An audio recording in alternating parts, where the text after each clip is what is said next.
السلام علیکم ورحمۃ اللہ وبرکاتہ۔ نحمده ونصلی علی رسوله الکریم، اما بعد۔ قابل قدر محترم حضرات اور معزز نوجوان ساتھیوں، اللہ کے رسول صلی اللہ علیہ وسلم کی بڑی پیاری نصیحتوں کا تذکرہ چل رہا ہے۔ اللہ سے دعا ہے کہ اللہ ہم سب کو ان نصیحتوں پر عمل کرنے کی توفیق عطا فرمائے۔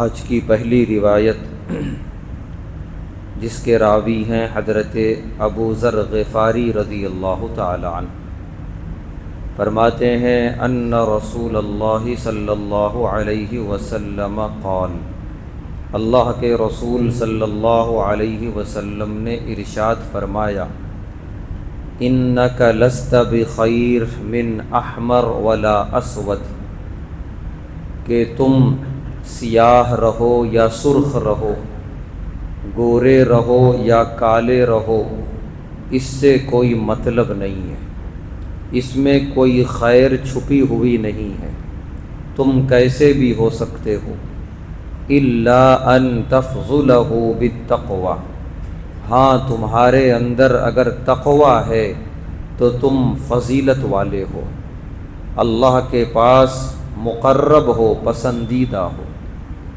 تو اللہ کے رسول صلی اللہ علیہ وسلم نے اس حدیث پاک میں رنگ و روپ کی وجہ سے جو اس زمانے میں موقع دیا جاتا تھا، قریب کیا جاتا تھا، اس سلسلے کو ختم فرمایا کہ ایسا نہیں ہے کہ جو گورے ہیں وہ کوئی بڑی فضیلت لے کے پیدا ہوئے اور جو کالے ہیں وہ کسی نعمت سے محروم ہو گئے، ایسا نہیں ہے۔ یہ دونوں میں بھی جو تقوی والا ہے وہ اللہ کا محبوب ہے، جو تقوی سے خالی ہے وہ محروم ہے۔ چنانچہ حضرت بلال رضی اللہ تعالی عنہ، حبشہ کے رہنے والے، سیاہ فام، لیکن اس کے باوجود پیارے نبی صلی اللہ علیہ وسلم نے انہیں جو مقام دیا، انہیں جو عزت بخشی، ان کے جو فضائل بیان فرمائے، وہ صرف اس وجہ سے کہ ان کا دل تقوی سے معمور تھا، بھرا ہوا تھا۔ حضرت سیدنا عمر بن خطاب رضی اللہ تعالی عنہ جب اپنے دور خلافت میں اپنے مقام پہ بیٹھے ہوتے اور حضرت بلال تشریف لاتے تو حضرت عمر بن خطاب رضی اللہ تعالی عنہ امیر المومنین ہونے کے باوجود کھڑے ہو جاتے، ان کا استقبال کرتے اور کہتے، جاء سیدی، میرے آقا آ گئے۔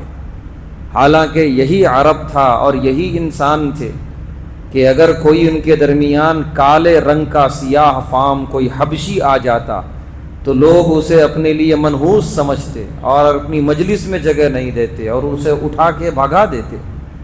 بہت مشہور واقعہ ہے دور جاہلیت کا کہ جب بھی پیارے نبی صلی اللہ علیہ وسلم نے دعوی نبوت نہیں فرمایا تھا، حرم میں ایک مقام تھا جسے دار الندوہ کہا جاتا ہے، وہاں بڑے بڑے سردار بیٹھتے تھے اور ان کی بڑی میٹنگیں ہوتی تھیں۔ ایک مرتبہ ایک سیاہ فام غلام کسی طریقے سے اس مجلس میں پہنچ گیا تو میٹنگ کو روک کر اس کو اتنا مارا گیا کہ وہ بیچارہ چیخنے لگا، چلانے لگا۔ اس کا قصور یہ بتایا گیا کہ تم غلام اور سیاہ فام ہونے کے باوجود اتنی ہمت کیسے کرے ہمارے درمیان آنے کی۔ یہ ایسا ماحول تھا۔ ایسے ماحول میں پیارے نبی صلی اللہ علیہ وسلم نے کیا تربیت فرمائی کہ بلال نامی ایک سیاہ فام آ رہے ہیں خلیفہ کے دربار میں، وقت کے بادشاہ کے دربار میں، اور وہ خلیفہ کھڑے ہو کے کہہ رہا ہے، جاء سیدی، میرے آقا آ رہے ہیں۔ زمین سے اٹھا کے آسمان پہ پہنچا دیا۔ پیارے نبی صلی اللہ علیہ وسلم نے انسانیت کا ایسا درس دیا۔ تو آج بھی اور قیامت تک بھی کسی کو اگر فضیلت اللہ اور اس کے رسول کے پاس ہے تو صرف تقوی کی وجہ سے، باقی رنگ و روپ اور خاندان اور قبیلہ اس کا کوئی مقام اور اس کی کوئی اہمیت اللہ کے پاس نہیں ہے۔ اس کے بعد کی روایت جس کے راوی ہیں حضرت ابو ذر غفاری رضی اللہ تعالی عنہ، فرماتے ہیں قال رسول اللہ صلی اللہ علیہ وسلم، اللہ کے رسول صلی اللہ علیہ وسلم نے ارشاد فرمایا، ما زہد عبد فی الدنیا الا انبت اللہ الحکمت فی قلبہ، جو بندہ دنیا کی لالچ اپنے دل سے نکال دیتا ہے۔ دنیا کی ہر ایک کو ضرورت ہے، کھانا پینا کمانا، یہ تو سب لوگ کر رہے ہیں، اس کے بغیر زندگی کیسے گزرے گی؟ یہ برا نہیں ہے، اس کے ساتھ دنیا کی لالچ دل میں بھر کے زندگی گزارنا، یہ بھی مل جائے یہ بھی مل جائے، وہ کیوں نہیں ملا، وہ کیوں حاصل نہیں ہوا، صبح و شام اسی لالچ میں زندگی گزار رہے ہیں، یہ بری چیز ہے، یہ پسندیدہ نہیں ہے۔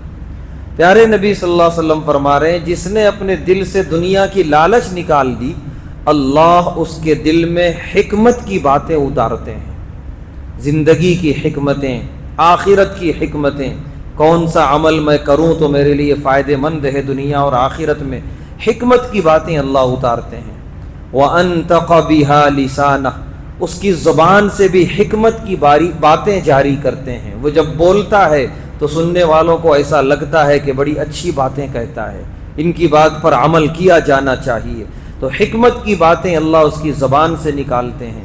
وَبَصَّرَهُ عَيْبَ الدُّنْيَا، اللہ اس کی نگاہ میں دنیا کا عیب دکھا دیتے ہیں کہ دنیا میں کون کون سی چیز عیب دار ہے، جس سے وہ بندہ اس سے بچتا ہے، اس سے دوری اختیار کرتا ہے۔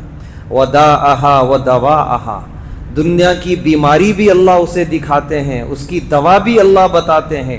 وَأَخْرَجَهُ مِنْهَا سَالِمًا، اور اسے اللہ دنیا سے صحیح سالم نکالتے ہیں، اِلَى دَارِ السَّلَام، اور جنت کی طرف پہنچاتے ہیں۔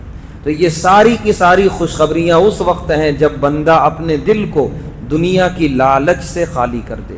جہاں دنیا کی لالچ آئی اس کے بعد یہ ساری چیزوں سے محروم، اس کے بدلے اب دوسری خرابیاں دلوں میں آتی ہیں، حسد آ جاتا ہے۔ دنیا کی لالچ آئی، حسد آئے گا، فلاں کو اتنا کیوں ملا مجھے کیوں نہیں ملا۔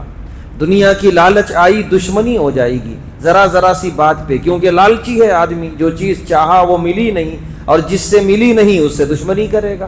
تو نتیجہ یہ ہے کہ قریبی رشتہ داروں سے دشمنیاں، تو اس کی جگہ حسد آ جاتا ہے، دشمنی آ جاتی ہے جب دل لالچ سے بھر جاتا ہے، اور پھر اس کے بعد ہر گناہ کرنے کو آدمی تیار رہتا ہے۔ تو ایک بہت بڑا نسخہ پیارے نبی صلی اللہ علیہ وسلم نے عطا فرمایا کہ ایک لالچ نامی بیماری کو دل سے نکال دو، ہزاروں سکون ہے اور ہزاروں خرابیوں سے محفوظ رہو گے۔ اللہ ہم سب کو اس کی توفیق عطا فرمائے۔ اس کے بعد کی روایت جس کے راوی ہیں حضرت ابو ہریرہ رضی اللہ تعالی عنہ، فرماتے ہیں قال رسول اللہ صلی اللہ علیہ وسلم، اللہ کے رسول صلی اللہ علیہ وسلم نے ارشاد فرمایا، من طلب الدنیا حلالا، جس نے حلال طریقے سے دنیا حاصل کی، استعفافا عن السؤال، مانگنے اور سوال کرنے سے بچتا رہا، ہاتھ نہیں پھیلایا کسی کے سامنے، اپنی محنت پہ بھروسہ کرتا رہا، وسعیا علی اہلہ، اور اپنے اہل و عیال کو اسی محنت کا کھلاتا رہا، حلال، وتعطفا علی جارہ، اور اس کے اڑوس پڑوس میں کوئی بیچارہ غریب، کوئی محتاج، کوئی پریشان حال ہے، اس کی بھی جو ہے داد رسی کرتا رہا، اس کی بھی مدد کرتا رہا۔ لقی اللہ تعالی یوم القیامہ، اللہ تعالیٰ سے وہ ملاقات اس حال میں کرے گا، ووجہہ مثل القمر، کہ اس کا چہرہ چاند کی طرح چمک رہا ہوگا، صرف کس وجہ سے؟ حلال کمانے کی وجہ سے۔ نیت صاف ہے کہ مجھے حلال کمانا ہے، اپنے اہل و عیال کو کھلانا ہے، اور میرے قریبی لوگوں میں کوئی بیچارہ غریب پریشان حال ہے اس کی مدد کرنا ہے، بس۔ یہ کوئی بہت بڑی بات نہیں ہے، کماتا ہر کوئی ہے، بغیر کمائے زندگی گزرے گی نہیں، بس نیت تھوڑی صاف کر لے تو اللہ اتنے راضی ہوں گے کہ آخرت میں اس کا چہرہ چاند کی طرح چمک رہا ہوگا۔ اور دوسرا وہ شخص طلب الدنیا حلالا، کہ حلال ہی دنیا طلب کیا، حرام کمائی نہیں تھی، حلال ہی تھی، لیکن نیت خراب تھی، مکاثرا مفاخرا، تکبر کی نیت تھی، میں بڑا رہوں، مجھ سے اونچا گھر کسی کا نہ ہو، مجھ سے زیادہ اعلیٰ سواری کسی کے نہ ہو، بس میں ہی ہوں جو بھی ہوں۔ مرائین، ریاکاری کی نیت تھی، دکھاوے کی، ذرا ذرا سی بات پہ اپنی جو ہے دولت کو دکھاتا تھا، ریاکاری کرتا تھا، شہرت کا طالب تھا، لقی اللہ تعالی وہو علیہ غضبان، اللہ سے ملاقات اس حال میں کرے گا کہ اللہ اس سے ناراض رہیں گے۔ تو حلال وہ بندہ بھی کمایا، حلال یہ بندہ بھی کمایا، لیکن دونوں میں فرق ہو گیا نیت کی وجہ سے۔ تو آدمی کو چاہیے کہ اپنی کمائی میں حلال اور صاف نیت رکھے، نہ دکھانے کی، نہ ریاکارے کی، نہ شہرت کے طلب کرنے کی۔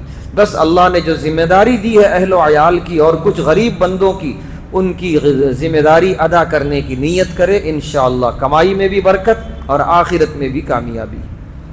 اس کے بعد کی روایت جس کے راوی ہیں حضرت عبداللہ ابن عمر رضی اللہ تعالی عنہما، فرماتے ہیں ان النبی صلی اللہ علیہ وسلم قال، اللہ کے نبی صلی اللہ علیہ وسلم نے ارشاد فرمایا، اتقوا الحرام فی البنیان، عمارتیں بنانے میں حرام چیزوں سے بچو، حرام آمدنی، حرام پیسے لگانے میں عمارتوں میں بچو، فإنہ اساس الخراب، اس لیے کہ یہ بنی ہوئی خوبصورت عمارتوں میں ویرانیاں پیدا کرنے کی جڑ ہے۔ حرام آمدنی اگر لگی ہوگی، کتنا بھی عالی شان محل بنا دے، اس میں رہنے والوں میں کبھی بھی سکون اور اطمینان نہیں، زندگی کی خوشی نہیں، ویرانی ہوگی زندگی میں، بیماریوں کی کثرت ہوگی، آپسی اختلافات ہوں گے، بے سکونیاں ہوں گی۔ تو اصل زندگی کا سکون ہے حلال آمدنی اور حلال لقمے میں۔ حرام آمدنی کے ذریعے عالی شان محل بنا لینے میں کوئی سکون نہیں ہے۔ اسی لیے آدمی کو چاہیے کہ تھوڑا سا ہی گھر ہو، چھوٹا سا ہی گھر ہو، لیکن حلال پیسے لگے ہوں، حرام پیسے نہ لگے ہوں۔ اب یہ صاف طور پہ یہ کہنے میں کوئی حرج نہیں ہے کہ گھر وغیرہ بنانے کے لیے ہم لون اٹھاتے ہیں بینکوں سے، جو کہ خالص سودی ہوتا ہے، وہ بالکل حرام ہے، وہ تو سود ہے، بغیر سود کے کوئی بینک دے ہی نہیں سکتا ہے ہم کو قرضہ۔ تو سوال یہ ہے کہ ہم کو قرضے کی نوبت کیوں آئی؟ جتنی استطاعت ہے اتنے ہی میں رہیں۔ ہمارا اگر ذاتی مکان ہے، جیسے جیسے آمدنی ہو رہی ہو تھوڑا تھوڑا بنائیں، بجائے 1 سال کے 10 سال میں بنے گا، کوئی حرج کی بات نہیں ہے، لیکن وہ حرام سے تو اچھا ہے حلال، اس میں برکت رہے گی۔ لیکن وہ جلدی کے یا زیادہ کی لالچ میں اور چاہ میں حرام جو ہے لون اٹھا لیتے ہیں بینکوں سے، اور نتیجہ یہ ہوتا ہے کہ ایک اچھے خاصے گھر میں حرام آمدنی لگا دیتے ہیں۔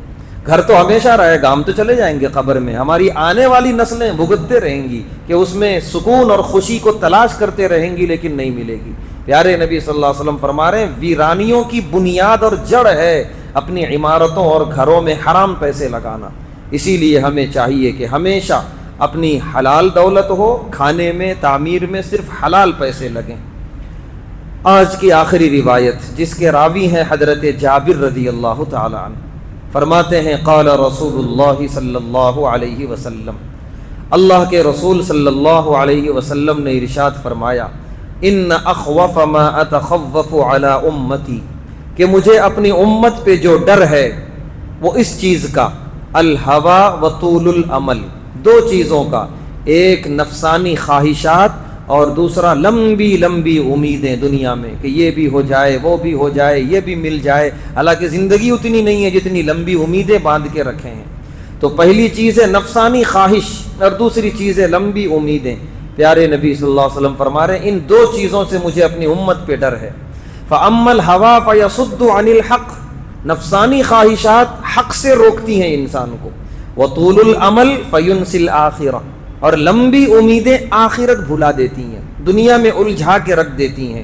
اس کے بعد آپ نے فرمایا هَذِهِ الدُّنْيَا مُرْتَحِلَةٌ ذَاهِبَةٌ، کہ یہ دنیا جا رہی ہے، ختم ہو رہی ہے، وَهَذِهِ الْآخِرَةُ مُرْتَحِلَةٌ قَادِمَةٌ، اور آخرت سفر کر رہی ہے، تمہارے قریب آ رہی ہے۔ ہر بندہ، ہر گزرتا ہوا دن اس کی زندگی سے کم ہو رہا ہے، یعنی اس کی دنیا جا رہی ہے، اور آخرت ہر گزرتے ہوئے دن کے ساتھ اس کے قریب آ رہی ہے۔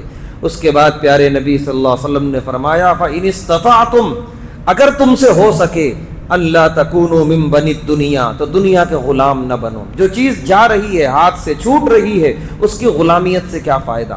وہاں اگر تم سے ہو سکے تو پھر تم آخرت کے کام کرنے والے بنو۔